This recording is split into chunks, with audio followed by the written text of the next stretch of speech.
ਮੇਰਾ ਨਾਮ ਸੁਮਨ ਹੈ। ਵਿਆਹ ਤੋਂ ਬਾਅਦ ਮੇਰਾ ਪਤੀ ਮੈਨੂੰ ਮੇਰੀ ਮੰਮੀ ਦੇ ਘਰ ਨਹੀਂ ਜਾਣ ਦਿੰਦਾ ਸੀ। ਇਸ ਦੀ ਵਜ੍ਹਾ ਇਹ ਸੀ ਕਿ ਇੱਕ ਵਾਰ ਮੇਰੀ ਮੰਮੀ ਨੇ ਉਸ ਨੂੰ ਕੱਪੜਿਆਂ ਦਾ ਤਾਨਾ ਮਾਰਿਆ ਸੀ, ਜਿਸ 'ਤੇ ਮੇਰੇ ਪਤੀ ਨੂੰ ਬਹੁਤ ਗੁੱਸਾ ਆਇਆ।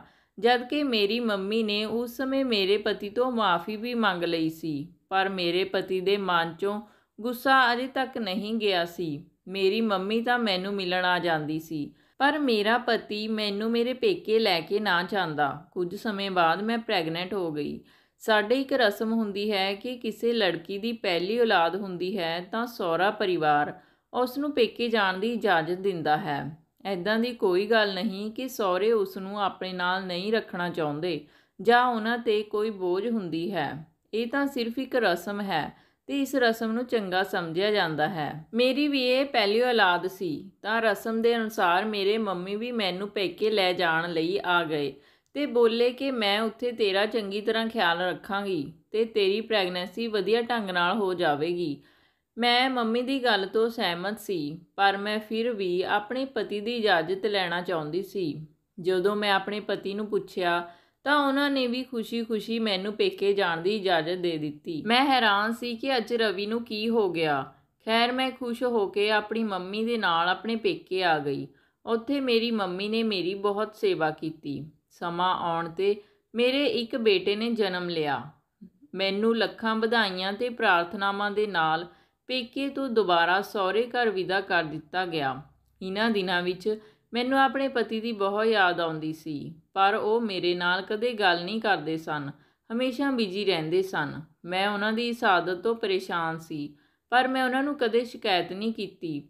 ਹੁਣ ਜਦ ਪੂਰੇ 3 ਮਹੀਨੇ ਬਾਅਦ ਮੈਂ ਆਪਣੇ ਸਹੁਰੇ ਘਰ ਵਾਪਸ ਆਈ ਤਾਂ ਘਰ ਦਾ ਪੂਰਾ ਨਕਸ਼ਾ ਹੀ ਬਦਲਿਆ ਹੋਇਆ ਸੀ। ਮੇਰੀ ਸੱਸ ਤੇ ਨਨਾਣ ਦਾ ਰਵੱਈਆ ਤਾਂ ਪਹਿਲਾਂ ਹੀ ਮੇਰੇ ਨਾਲ ਚੰਗਾ ਸੀ, ਪਰ ਅੱਜ ਤਾਂ ਸਭ ਮੈਨੂੰ ਬੜੇ ਨਿਮਰਤਾ ਨਾਲ ਬੁਲਾ ਰਹੇ ਸਨ। ਮੈਂ ਸੋਚਿਆ ਕਿ ਇਹ ਸਭ ਮੇਰੇ ਬੇਟੇ ਦੀ ਪੈਦਾਇਸ਼ ਕਰਕੇ ਖੁਸ਼ ਹੁੰਦੇ ਹੋਣਗੇ, ਕਿਉਂਕਿ ਅਕਸਰ ਸੱਸ ਸਹੁਰਾ ਬੇਟੇ ਵਾਲੀ ਨੂੰਹ ਨੂੰ ਹੀ ਜ਼ਿਆਦਾ ਪਸੰਦ ਕਰਦੇ ਹਨ। ਜਦੋਂ ਮੈਂ ਅੰਦਰ ਗਈ ਤਾਂ ਮੈਨੂੰ ਅਹਿਸਾਸ ਹੋਇਆ ਕਿ ਇਹ ਸਾਰੇ ਝੁਕ-ਝੁਕ ਕੇ ਮੈਨੂੰ ਮੇਰੇ ਬੇਟੇ ਦੀ ਵਜ੍ਹਾ ਨਾਲ ਨਹੀਂ, ਬਲਕਿ ਘਰ ਦੀ ਬਦਲੀ ਹੋਈ ਹਾਲਤ ਦੀ ਵਜ੍ਹਾ ਨਾਲ ਬੁਲਾ ਰਹੇ ਹਨ।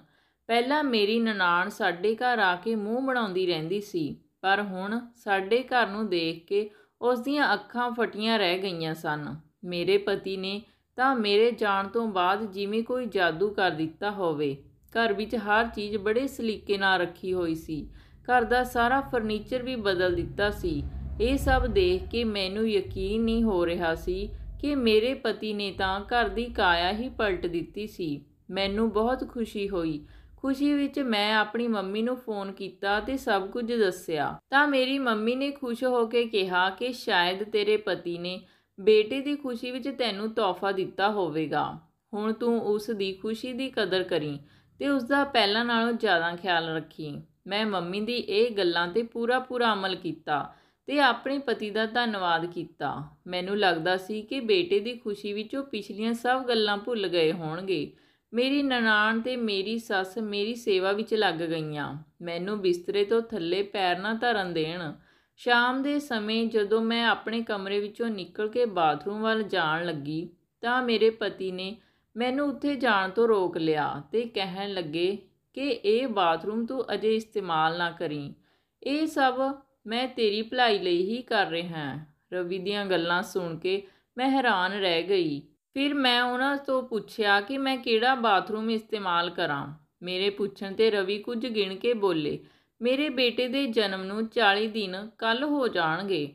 ਕੱਲ੍ਹ ਤੋਂ ਤੂੰ ਇਸ ਬਾਥਰੂਮ ਦਾ ਇਸਤੇਮਾਲ ਕਰ ਸਕਦੀ ਹੈ, ਪਰ ਅੱਜ ਤੂੰ ਮੰਮੀ ਦੇ ਕਮਰੇ ਵਾਲੇ ਬਾਥਰੂਮ ਵਿੱਚ ਚਲੀ ਜਾ। ਇਹ ਗੱਲ ਸੁਣ ਕੇ ਮੈਂ ਬਿਲਕੁਲ ਹੈਰਾਨ ਹੋ ਗਈ ਕਿ ਮੈਨੂੰ ਇਸ ਬਾਥਰੂਮ ਵਿੱਚ ਜਾਣ ਤੋਂ ਕਿਉਂ ਰੋਕਿਆ। ਮੈਨੂੰ ਕੁਝ ਸਮਝ ਨਾ ਲੱਗੀ। ਫਿਰ ਉਸ ਰਾਤ ਮੈਂ ਆਪਣੀ ਸੱਸ ਦੇ ਬਾਥਰੂਮ ਦਾ ਇਸਤੇਮਾਲ ਕੀਤਾ। ਉਹਨਾਂ ਨੇ ਵੀ ਕੋਈ ਰੋਕ ਟੋਕ ਨਾ ਕੀਤੀ। ਅਗਲੇ ਦਿਨ ਮੈਂ ਆਪਣੇ ਬਾਥਰੂਮ ਵਿੱਚ ਚਲੇ ਗਈ, ਕਿਉਂਕਿ ਮੇਰੇ ਪਤੀ ਦੇ ਕਹੇ ਅਨੁਸਾਰ 40 ਦਿਨ ਹੋ ਗਏ ਸਨ। ਜਦੋਂ ਮੈਂ ਬਾਥਰੂਮ ਵਿੱਚ ਗਈ ਤਾਂ ਉੱਥੇ ਦੇਖਿਆ ਕਿ ਇੱਕ ਵੱਡਾ ਸਾਰਾ ਗਮਲਾ ਪਿਆ ਹੋਇਆ ਸੀ। ਉਸ ਵਿੱਚ ਕੋਈ ਪੌਦਾ ਵੀ ਨਹੀਂ ਲੱਗਿਆ ਹੋਇਆ ਸੀ ਤੇ ਉਹ ਬਿਲਕੁਲ ਖੁਸ਼ਕ ਸੀ।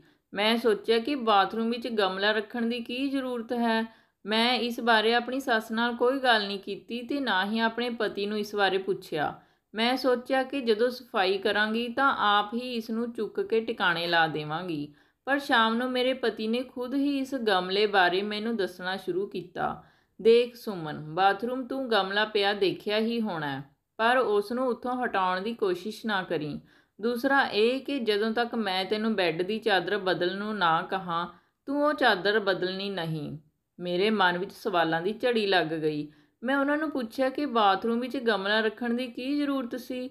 ਮੈਂ ਕਿਹਾ ਕਿ ਉਸ ਨੂੰ ਉੱਥੋਂ ਹਟਾ ਦਿੰਦੇ ਹਾਂ, ਕਿਉਂਕਿ ਘਰ ਵਿੱਚ ਮਹਿਮਾਨ ਆਉਣਗੇ ਤਾਂ ਉਹਨਾਂ ਨੂੰ ਤੰਗੀ ਤਕਲੀਫ ਹੋਵੇਗੀ, ਚੰਗਾ ਨਹੀਂ ਲੱਗੇਗਾ। ਮੇਰੀਆਂ ਗੱਲਾਂ ਸੁਣ ਕੇ ਰਵੀ ਨੂੰ ਗੁੱਸਾ ਆ ਗਿਆ। ਖਬਰਦਾਰ ਉਸ ਗਮਲੇ ਦੇ ਬਾਰੇ ਇੱਕ ਲਫ਼ਜ਼ ਵੀ ਬੋਲਿਆ ਜਾਂ ਉਸ ਨੂੰ ਉੱਥੋਂ ਹਟਾਉਣ ਦੀ ਕੋਸ਼ਿਸ਼ ਕੀਤੀ, ਕਿਉਂਕਿ ਅਜਿਹਾ ਕਰਨ ਨਾਲ ਤੇਰਾ ਹੀ ਨੁਕਸਾਨ ਹੋਵੇਗਾ। ਤੂੰ ਕਦੇ ਦੁਬਾਰਾ ਮਾਂ ਨਹੀਂ ਬਣ ਸਕੇਂਗੀ। ਆਪਣੇ ਪਤੀ ਦੀਆਂ ਗੱਲਾਂ ਸੁਣ ਕੇ ਮੇਰਾ ਤਾਂ ਦਿਮਾਗ ਹੀ ਚੱਕਰਾ ਗਿਆ। ਮੈਂ ਗੁੱਸੇ ਵਿੱਚ ਕਿਹਾ ਕਿ ਤੁਸੀਂ ਕਿਹੋ ਜਿਹੀਆਂ ਗੱਲਾਂ ਕਰਨ ਲੱਗੇ ਹੋ। ਇੱਕ ਗਮਲੇ ਵਿੱਚ ਇੰਨੀ ਤਾਕਤ ਕਿੱਥੋਂ ਆ ਗਈ ਕਿ ਉਹ ਮੈਨੂੰ ਮਾਂ ਬਣਨ ਤੋਂ ਰੋਕ ਸਕਦਾ ਹੈ। ਇਹ ਸੁਣ ਕੇ ਮੇਰਾ ਪਤੀ ਆਪੇ ਤੋਂ ਬਾਹਰ ਹੋ ਗਿਆ ਤੇ ਮੈਨੂੰ ਕਹਿਣ ਲੱਗਿਆ ਕਿ ਜਿੰਨਾ ਕਿਹਾ ਓਨਾ ਕਰ। ਤੇਰਾ ਬੱਚਾ ਹੋਇਆ ਹੈ, ਇਸ ਕਰਕੇ ਮੈਂ ਸਖਤੀ ਨਹੀਂ ਕਰ ਰਿਹਾ, ਨਹੀਂ ਤਾਂ ਇਸ ਗਮਲੇ ਦੇ ਬਾਰੇ ਮੈਂ ਘਰ ਵਿੱਚ ਸਭ ਨੂੰ ਮਨਾ ਕੀਤਾ ਹੋਇਆ ਏ ਕਿ ਕਿਸੇ ਨੇ ਉਸ ਨੂੰ ਹੱਥ ਨਹੀਂ ਲਾਉਣਾ। ਹੋ ਸਕਦਾ ਹੈ ਕਿ ਉਹ ਬਾਥਰੂਮ ਹੀ ਮੈਂ ਬੰਦ ਕਰਵਾ ਦੇਵਾਂ, ਇਸ ਲਈ ਤੂੰ ਸਮਝ ਜਾ। ਇਹ ਕਹਿ ਕੇ ਮੇਰੇ ਪਤੀ ਕਮਰੇ ਤੋਂ ਬਾਹਰ ਚਲੇ ਗਏ ਤੇ ਮੈਂ ਉਹਨਾਂ ਨੂੰ ਦੇਖਦੀ ਹੀ ਰਹਿ ਗਈ। ਇਹ ਸੋਚਦੀ ਰਹੀ ਕਿ ਇੱਕ ਮਾਮੂਲੀ ਜਿਹੇ ਗਮਲੇ ਦੀ ਵਜ੍ਹਾ ਨਾਲ ਉਹਨਾਂ ਨੇ ਮੇਰੇ ਤੇ ਗੁੱਸਾ ਕੀਤਾ, ਉਹ ਵੀ ਉਸ ਸਮੇਂ ਜਦੋਂ ਮੇਰੀ ਸਿਹਤ ਠੀਕ ਨਹੀਂ ਸੀ। ਚਲੋ, ਮੈਂ ਗੱਲ ਨੂੰ ਦਿਲ ਵਿੱਚ ਦਬਾ ਲਿਆ। ਵੈਸੇ ਵੀ ਘਰ ਵਿੱਚ ਇੰਨੀਆਂ ਖੁਸ਼ੀਆਂ ਸੀ, ਮੈਂ ਲੜਾਈ ਦਾ ਮਾਹੌਲ ਪੈਦਾ ਕਰਕੇ ਇਹਨਾਂ ਖੁਸ਼ੀਆਂ ਨੂੰ ਖਰਾਬ ਨਹੀਂ ਕਰਨਾ ਚਾਹੁੰਦੀ ਸੀ। ਮੈਂ ਆਪਣੀ ਮੰਮੀ ਨੂੰ ਤਾਂ ਦੱਸ ਹੀ ਰੱਖਿਆ ਸੀ ਕਿ ਰਵੀ ਨੇ ਘਰ ਦਾ ਸਾਰਾ ਨਕਸ਼ਾ ਬਦਲ ਦਿੱਤਾ ਹੈ। ਮੇਰੀ ਮੰਮੀ ਦਾ ਫੋਨ ਆਇਆ ਤੇ ਕਹਿਣ ਲੱਗੇ ਕਿ ਮੈਨੂੰ ਤੇਰੀ ਜ਼ਰੂਰਤ ਹੈ। ਤੇਰੇ ਪਤੀ ਨੇ ਜਦੋਂ ਘਰ ਨੂੰ ਇੰਨਾ ਸਜਾਇਆ ਸੰਵਾਰਿਆ ਹੈ ਤਾਂ ਕਿਉਂ ਨਾ ਤੂੰ ਮੇਰੇ ਕੰਮ ਵੀ ਆ ਸਕੇ। ਮੰਮੀ ਨੇ ਕਿਹਾ ਕਿ ਤੂੰ ਜਾਣਦੀ ਹੈ ਕਿ ਤੇਰੇ ਵਿਆਹ ਤੋਂ ਬਾਅਦ ਕਿੰਨੀਆਂ ਪਰੇਸ਼ਾਨੀਆਂ ਆਉਣੀਆਂ ਸ਼ੁਰੂ ਹੋ ਗਈਆਂ। ਅੱਜ ਤੇਰੀ ਭੈਣ ਨੂੰ ਦੇਖਣ ਵਾਲਿਆਂ ਨੇ ਆਉਣਾ ਹੈ ਤੇ ਅਸੀਂ ਤਾਂ ਕਿਰਾਏ ਦੇ ਮਕਾਨ 'ਤੇ ਰਹਿੰਦੇ ਹਾਂ ਤੇ ਉਹ ਉੱਚੇ ਖਾਨਦਾਨ ਵਾਲੇ ਹਨ। ਉਹ ਫਿਰ ਸਾਡੇ ਵਰਗਿਆਂ ਨਾਲ ਰਿਸ਼ਤਾ ਕਿਉਂ ਜੋੜਨਗੇ? ਪਰ ਮੈਂ ਇਹ ਰਿਸ਼ਤਾ ਹੱਥੋਂ ਜਾਣ ਨਹੀਂ ਦੇਣਾ ਚਾਹੁੰਦੀ। ਤੂੰ ਮੇਰਾ ਇੱਕ ਕੰਮ ਹੀ ਕਰ ਦੇ ਕਿ ਮੈਂ ਉਹਨਾਂ ਨੂੰ ਤੇਰੇ ਘਰ ਬੁਲਾ ਲਵਾਂ। 2 ਮਹੀਨੇ ਤੱਕ ਸਾਡਾ ਘਰ ਬਣ ਕੇ ਤਿਆਰ ਹੋ ਜਾਵੇਗਾ। ਫਿਲਹਾਲ ਮੈਂ ਉਹਨਾਂ ਨੂੰ ਤੇਰੇ ਘਰ ਬੁਲਾ ਸਕਦੀ ਹਾਂ। ਮੈਂ ਮੰਮੀ ਨੂੰ ਵੀ ਮਨਾ ਨਹੀਂ ਕਰ ਸਕੀ। ਇਸ ਗੱਲ ਬਾਰੇ ਮੈਂ ਆਪਣੀ ਸੱਸ ਤੋਂ ਇਜਾਜ਼ਤ ਮੰਗੀ ਤਾਂ ਉਹਨਾਂ ਨੇ ਮੈਨੂੰ ਇਜਾਜ਼ਤ ਦੇ ਦਿੱਤੀ ਕਿ ਮੈਂ ਵੀ ਸਵੇਰੇ ਆਪਣੇ ਘਰ ਜਾ ਰਹੀ ਹਾਂ। ਤੂੰ ਘਰ ਵਿੱਚ ਇਕੱਲੀ ਹੀ ਕਿਵੇਂ ਰਹੇਂਗੀ? ਇਸ ਤੋਂ ਚੰਗਾ ਤਾਂ ਤੂੰ ਆਪਣੇ ਘਰਦਿਆਂ ਨੂੰ ਇੱਥੇ ਬੁਲਾ ਲਵੀਂ। ਇਸ ਬਹਾਨੇ ਤੇਰਾ ਵੀ ਦਿਲ ਲੱਗ ਜਾਵੇਗਾ। ਹਾਂ, ਪਰ ਇੱਕ ਵਾਰ ਰਵੀ ਨੂੰ ਜ਼ਰੂਰ ਪੁੱਛ ਲਈ। ਸੱਸ ਦੀਆਂ ਗੱਲਾਂ ਸੁਣ ਕੇ ਮੈਂ ਬਹੁਤ ਖੁਸ਼ ਹੋ ਗਈ। ਪਤੀ ਦੇ ਇਜਾਜ਼ਤ ਲੈਣ ਦਾ ਤਾਂ ਸਵਾਲ ਹੀ ਪੈਦਾ ਨਹੀਂ ਹੁੰਦਾ, ਕਿਉਂਕਿ ਉਹ ਮੈਨੂੰ ਇੱਦਾਂ ਦੀ ਗੱਲ ਲਈ ਕਦੇ ਵੀ ਮਨਾ ਨਹੀਂ ਕਰਨਗੇ। ਮੈਂ ਮੰਮੀ ਨੂੰ ਕਹਿ ਦਿੱਤਾ ਕਿ ਤੁਸੀਂ ਸ਼ਾਮ ਨੂੰ ਉਹਨਾਂ ਨੂੰ ਸਾਡੇ ਘਰ ਬੁਲਾ ਲਿਓ। ਮੰਮੀ ਖੁਸ਼ ਹੋ ਗਈ ਤੇ ਕੋਈ ਪਰੇਸ਼ਾਨੀ ਵੀ ਨਹੀਂ ਹੋਈ। ਉਹਨਾਂ ਲੋਕਾਂ ਨੇ ਸ਼ਾਮ ਨੂੰ 6 ਵਜੇ ਸਾਡੇ ਘਰ ਆਉਣਾ ਸੀ। ਮੰਮੀ ਨੇ ਉਹਨਾਂ ਨੂੰ ਪਤਾ ਵਗੈਰਾ ਸਭ ਸਮਝਾ ਦਿੱਤਾ। ਮੰਮੀ ਖੁਦ 2 ਘੰਟੇ ਪਹਿਲਾਂ ਆ ਗਏ ਸਨ। ਆਉਂਦੇ ਹੀ ਉਹਨਾਂ ਨੇ ਸਾਡੇ ਘਰ ਦੀ ਮਾੜੀ ਮੋਟੀ ਸਫਾਈ ਕਰਨੀ ਸ਼ੁਰੂ ਕਰ ਦਿੱਤੀ। ਬੈੱਡ ਦੀ ਚਾਦਰ ਨਵੀਂ ਸੀ, ਇਸ ਕਰਕੇ ਮੰਮੀ ਨੇ ਬਦਲੀ ਨਹੀਂ, ਪਰ ਬਾਥਰੂਮ ਵਿੱਚ ਰੱਖੇ ਗਮਲੇ ਨੂੰ ਦੇਖ ਕੇ ਮੰਮੀ ਕਹਿਣ ਲੱਗੇ ਕਿ ਬੇਟਾ, ਇੱਥੇ ਖਾਲੀ ਗਮਲਾ ਪਿਆ, ਕਿੰਨਾ ਬੁਰਾ ਲੱਗਦਾ ਏ। ਇਸ ਵਿੱਚ ਕੋਈ ਬੂਟਾ ਵੀ ਨਹੀਂ ਹੈ ਤੇ ਇਸ ਨੂੰ ਰੱਖ ਵੀ ਬਾਥਰੂਮ ਵਿੱਚ ਦਿੱਤਾ। ਇਸ ਨੂੰ ਉੱਪਰ ਛੱਤ 'ਤੇ ਰਖਵਾ ਦਿੰਦੇ ਹਾਂ। ਮੈਂ ਕਿਹਾ, ਨਹੀਂ ਮੰਮੀ, ਰਵੀ ਨੇ ਸਖਤੀ ਨਾਲ ਮਨਾ ਕੀਤਾ ਹੈ ਕਿ ਇਸ ਨੂੰ ਇੱਥੋਂ ਨਹੀਂ ਹਿਲਾਉਣਾ। ਜੇ ਉਹਨਾਂ ਨੂੰ ਪਤਾ ਲੱਗ ਗਿਆ ਤਾਂ ਕਿਆਮਤ ਆ ਜਾਵੇਗੀ। ਲੈ ਦੱਸ, ਇੱਦਾਂ ਦਾ ਕੀ ਹੈ ਇਸ ਗਮਲੇ ਵਿੱਚ? ਥੋੜ੍ਹੀ ਦੇਰ ਚੱਕ ਦਿੰਦੇ ਹਾਂ ਤੇ ਫਿਰ ਇੱਥੇ ਹੀ ਵਾਪਸ ਰੱਖ ਦੇਵਾਂਗੇ। ਮੰਮੀ ਦੀ ਜਿੱਦ ਅੱਗੇ ਉਹ ਗਮਲਾ ਚੁੱਕਣਾ ਹੀ ਪਿਆ, ਕਿਉਂਕਿ ਉਹਨਾਂ ਖੁਦ ਹੀ ਮੁੰਡੇ ਨੂੰ ਬੁਲਾ ਕੇ ਗਮਲਾ ਚੁੱਕਣਾ ਸ਼ੁਰੂ ਕਰ ਦਿੱਤਾ। ਮੈਂ ਉਹਨਾਂ ਨੂੰ ਰੋਕ ਵੀ ਨਾ ਸਕੀ, ਕਿਉਂਕਿ ਉਹ ਅਜਿਹੀਆਂ ਗੱਲਾਂ 'ਤੇ ਵਿਸ਼ਵਾਸ ਨਹੀਂ ਰੱਖਦੇ ਸਨ। ਖੈਰ, ਗਮਲਾ ਬਾਹਰ ਰੱਖ ਦਿੱਤਾ ਤੇ ਮਹਿਮਾਨ ਵੀ ਆ ਗਏ। ਮੰਮੀ ਨੇ ਮਹਿਮਾਨਾਂ ਦੀ ਖੂਬ ਖਾਤਰਦਾਰੀ ਕੀਤੀ।